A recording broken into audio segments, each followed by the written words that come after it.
Hello friends, in this video, I'll tell you stories from Reddit that will give you goosebumps.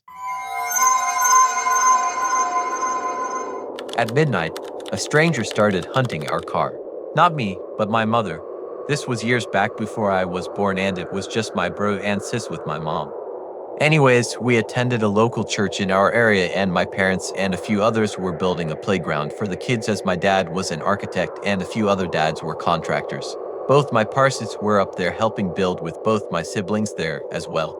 But it was getting late so my mom decided to head home with my siblings and get ready for bed. She gets home and parks the car in front of the house. By now it's about 11:40 p.m. she said, and before she goes to open her driver door to get out, she notices a car pulled up next to her.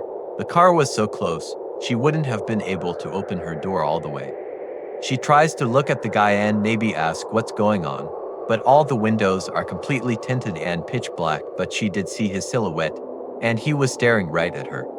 As she's sitting there thinking to herself what's going on and what she should do, she realizes that he's out of the car making his way to my mom's passenger side door.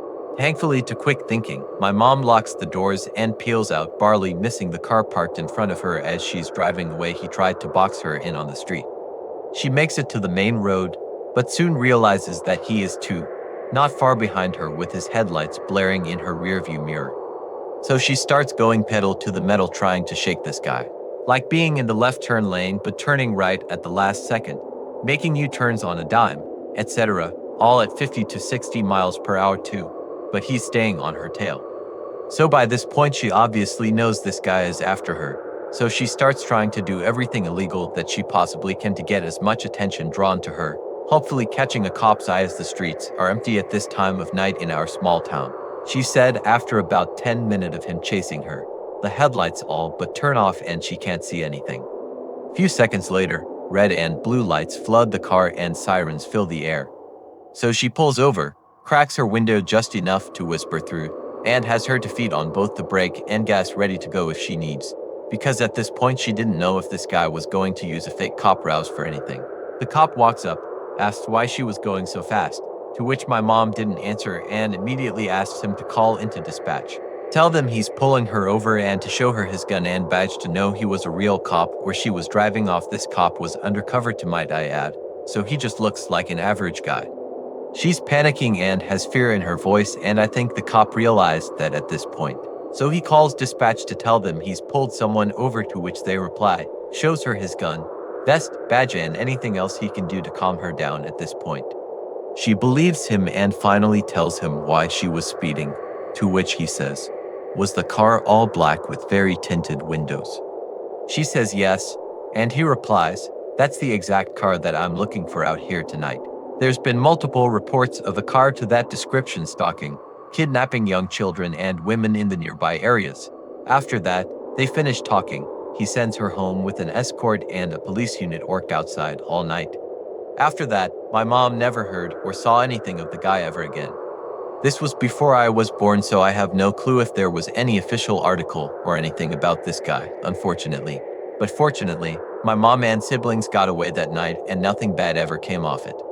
However, it's scary to think what would have happened if that cop didn't show up or my mom didn't lock the car door in time. He stalked his victims for weeks before striking at night. The story of the East Area Rapist, also known as the original Night Stalker and probably the Visalia Ransacker. In the mid-1970s, there were a series of burglaries in the town of Visalia in California. The perpetrator would steal small items, nothing too expensive. He escalated when he tried to kidnap a girl from her home one night. Her father, Claude Snelling, foiled the attempt but at the cost of his own life. The Visalia Ransacker disappeared after a close run and he had with the police shortly afterwards, which ended in him shooting a flashlight out of a pursuing officer's hand. As the VR crimes came to a close, a series of breaks and rapes took place in the eastern suburbs of Sacramento, California. He began by targeting women alone or with children, but then switched his MO and targeted couples. He would break into a home and wake his victims up by shining a flashlight in their eyes. He would instruct the woman to tie up her partner and then he would tie her up. He moved the man to another room and stacked dishes on his back, informing him that if he heard the plates make a sound, he would kill the women and then come through and kill him. Then he would rape the woman. Afterwards, he would stay in the house for hours, ransack the place, and even raid the fridge and cook himself food. He raped about 50 women in Sacramento and other counties close by. What set him apart from other rapists was his tactical thinking. This guy would stalk his victims for some time beforehand, and even break into their homes ahead of the rape to find out more about the victims. On one occasion, he took the shells out of a shotgun in the victim's house ahead of the rape. After the rape, he would harass the victim with telephone calls for years afterwards. Here is one example. One story, in particular, is noteworthy. At first, the Sacramento police didn't give much attention to the rapes. They took them seriously, but they didn't publicize them. When they eventually did, they started holding community workshops on the crimes, I guess to inform people how to keep safe. At one such event, an Italian man stood up and berated the cops for not catching the rapist. He also said he couldn't believe that a man could sit meekly by and allow his wife to get raped. 7 months later, that man and his wife became victims of the rapist. The crimes in Northern California ended after a couple of years. As they ended, a series of break-ins, rapes, and murders took place in Southern California. The crimes were not definitively linked either to each other or the ER crimes right away. 10 people were murdered over a 5-year period. As the police in the various jurisdictions didn't link them right away, the killer gained numerous names: the Diamond Knot Killer, the Creek Killer, and the Night Stalker. After Richard Ramirez's crimes, he became known as the original Night Stalker. In the early 2000s, DNA proved that the East Area Rapist and the original Night Stalker were the same person. In 2018, he was finally caught.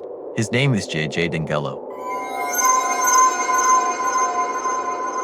A regular night turned into a nightmare the moment I opened my door. Fuck, there's a lot of crazy shit on here. I have a personal experience that doesn't compare to a lot of these, but sure freaked me the fuck out. After a JH track meet last spring, I went to another coach's house to have a few drinks and chill by the river. After a while, I left, stopped at a convenience store on the way home, and got back to my trailer at about 1 a.m.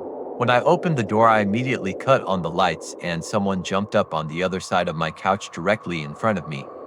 It was a dude in all black and a black beanie, and shaven, a little bit shorter than me, but thick.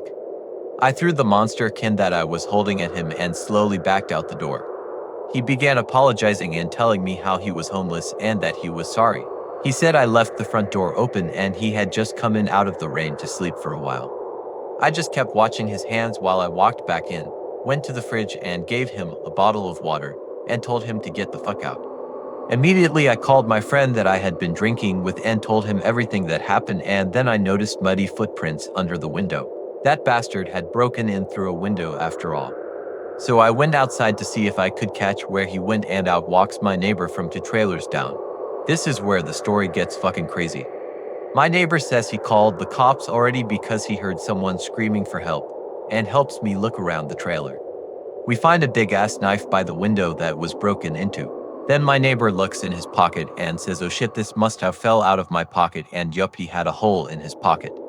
Cop shows up and I talk to him and describe the guy and then proceed to get zero sleep before work the following day, trying to control kids in math class on a Friday. Yay. Fast forward to Saturday morning when I wake up.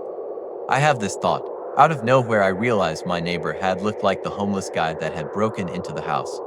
I end up moving out of that trailer to another house a couple days later, and the night after we moved out, with some of my shit still in there, my old landlord calls me at 4 a.m.